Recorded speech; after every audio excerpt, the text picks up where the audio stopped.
I've always been drawn to the stories fossils whisper, stories that transcend mere scientific data.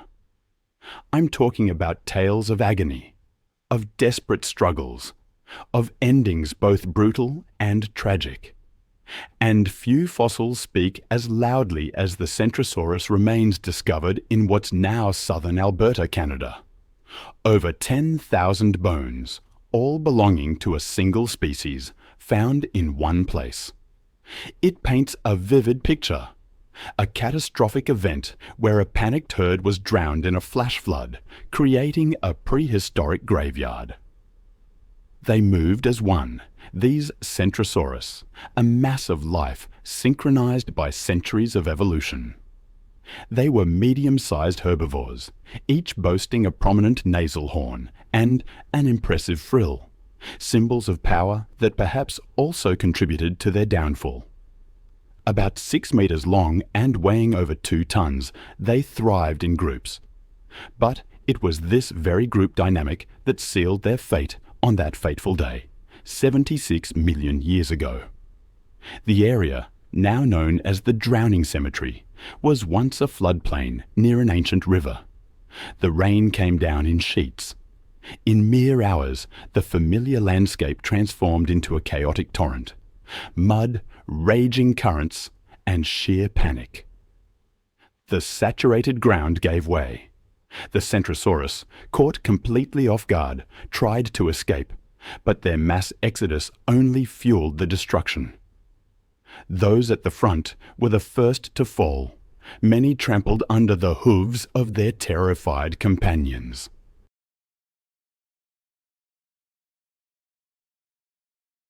Others were swept away by the relentless floodwaters, dragged to lower ground, and buried alive by the all-consuming mud.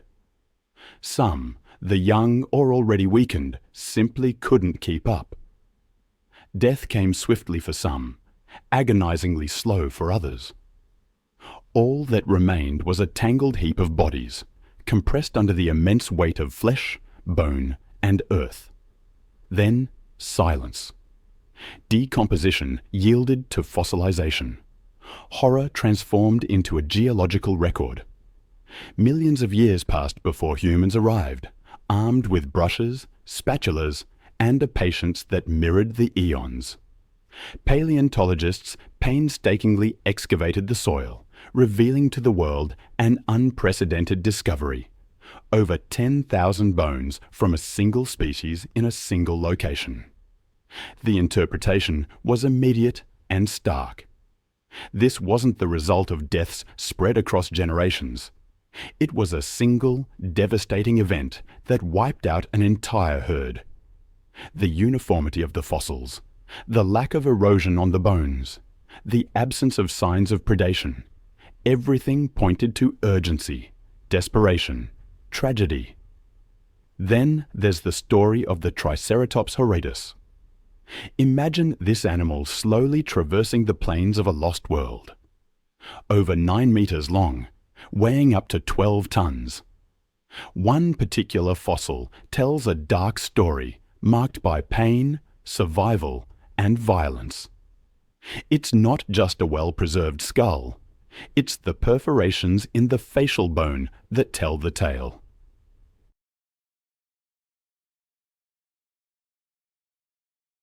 These perforations, upon analysis, revealed a specific pattern, a curvature, a spacing, a depth, all compatible with the bite of only one creature living at that time, Tyrannosaurus Rex. The jaws of this predator could exert a force of over 5 tons, enough to crush bone and tear flesh. What makes this case so intriguing is that the Triceratops didn't die instantly. The bone surrounding the perforations shows clear signs of irregular growth, the body's attempt to heal, an inflamed bone callus typical of infection. This Triceratops survived the initial attack. This discovery changes the traditional narrative of the late Cretaceous food chain. Instead of a simple predation scene, we see a more complex drama: the attack, survival, infection, continuous pain, and, ultimately, a slow death. The skull bears witness not only to a brutal fight, but also to the resilience of a wounded animal struggling to survive. The infection within the skull's perforations was severe. The disorganized bone growth indicates that the body reacted however it could. This inflammatory response suggests that the Triceratops lived for weeks, perhaps even months, after the attack. Each movement of the jaw, every bite of leaves or branches would have caused excruciating pain. There's a fossil I keep returning to in my thoughts. It captures a Velociraptor, leg raised, driving its killing claw into the neck of a Protoceratops.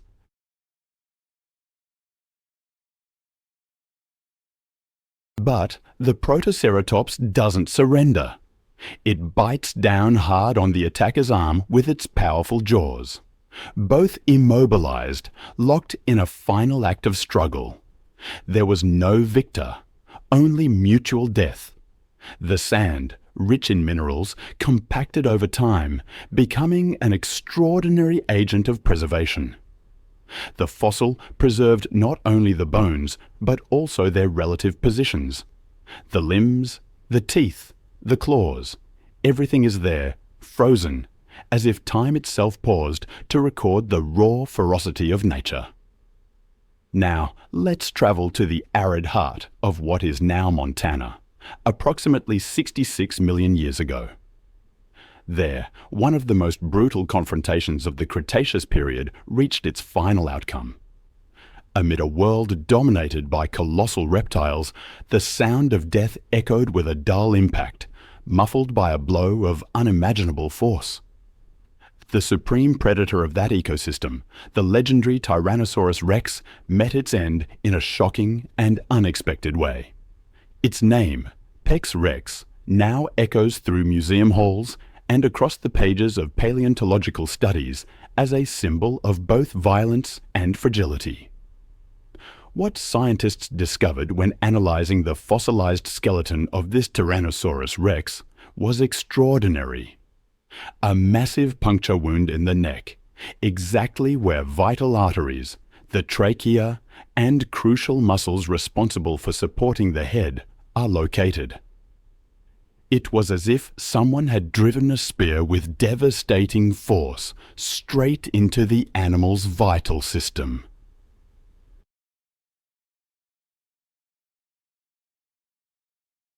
These sites allow us to see beyond death. They show us how dinosaurs lived, how they organized themselves into herds, families, and social structures, and how even in groups they were vulnerable to the power of nature. Then there's the case of the Tyrannosaurus crushed in a stampede. In the petrified silence of time, when the world was still ruled by gigantic reptiles, a tragedy unfolded beneath the darkened skies of ancient North America. These bones belong to Tyrannosaurus, a gregarious herbivore whose head was adorned with thick bony bosses rather than sharp horns. But it is not this animal's appearance that draws attention. It is the way it died.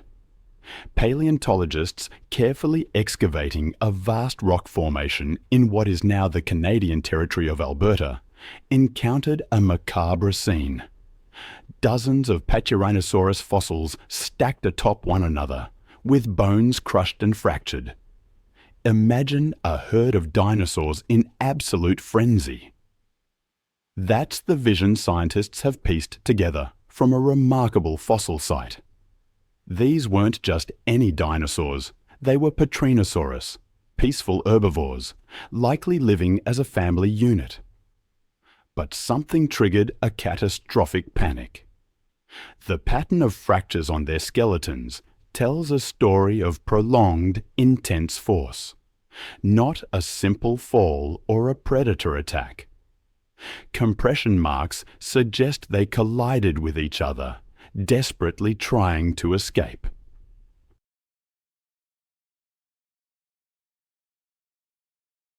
It's a terrifying thought. dozens of tons of flesh and bone becoming an instrument of death for the most vulnerable among them. What I find particularly haunting is the range of ages represented in the fossil record: juveniles, adults, even hatchlings. It paints a vivid picture of a social unit, perhaps caring for their young in defensive circles, much like modern elephants. But even the strongest defensive formations can't withstand the chaos of a stampede.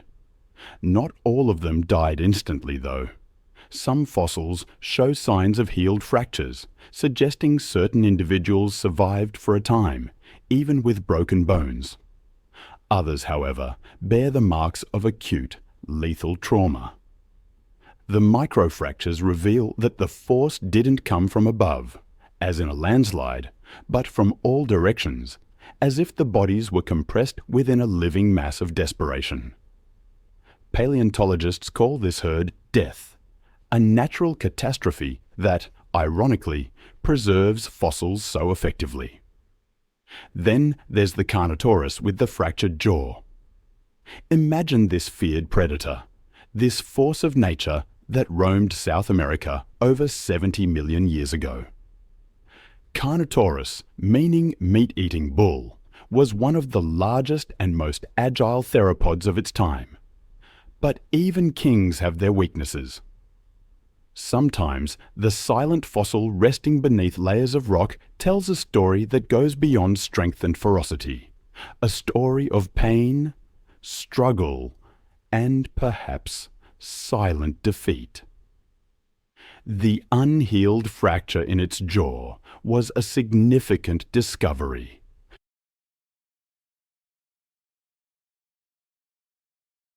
It appeared to have compromised the entire side of its mouth, directly affecting its ability to hunt, to feed, to survive. The paleontologists who examined this fossil immediately recognized the severity of the injury. It wasn't a superficial fracture, but a severe rupture in the lower jawbone. A wound that would have caused extreme pain and made even the most basic movements difficult. What struck me most was the absence of any signs of healing. When an animal survives a fracture, the bone shows evidence of the healing process. But in this fossil, there was none of that. The fracture was raw, as if it had occurred days, or perhaps even hours, before the animal's death. This lack of healing led scientists to a grim hypothesis. The Carnotaurus died shortly after suffering the injury, possibly from starvation. Unable to fully open its jaw or apply the force necessary to seize and kill prey, the injured Carnotaurus may have been condemned to waste away. A predator that once ran free and relentless would have been reduced to a weakened body, slowly succumbing to its debilitating condition. Imagine the suffering of this animal. Every attempt to bite, every movement of the jaw sending waves of pain through its body. Each step slower, more hesitant. A predator now transformed into a shadow of what it once was, pushed out of territorial disputes, abandoned by prey, and perhaps even by members of its own species.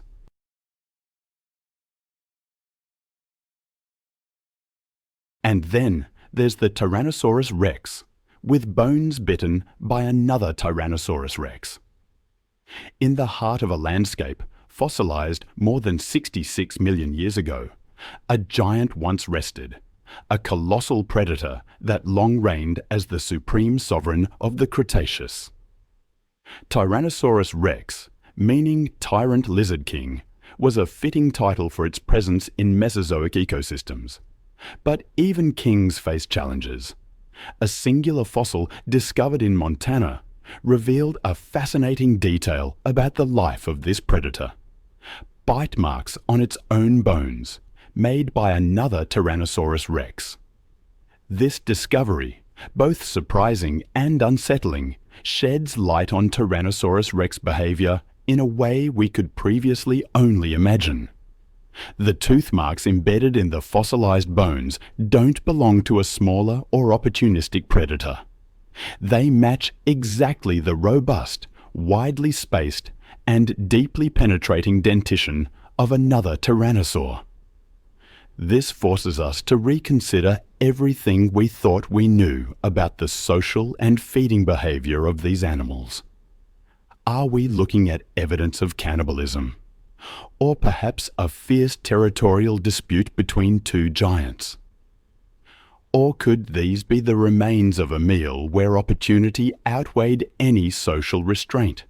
To understand the significance of this revelation, we must first understand who Tyrannosaurus Rex was, measuring 13 meters in length, nearly 4 meters tall at the hips, and possessing a jaw capable of exerting up to 6 tons of pres. Tyrannosaurus Rex was not merely a predator.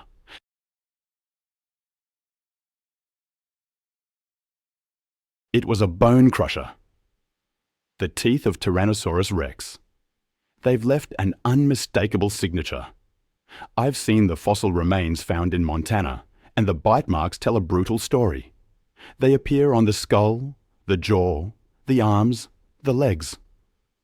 In some cases, the pattern is so clear, so deep, that it reveals the exact moment one tyrannosaur pressed its teeth against the bone of another, tearing away flesh, fragmenting the carcass.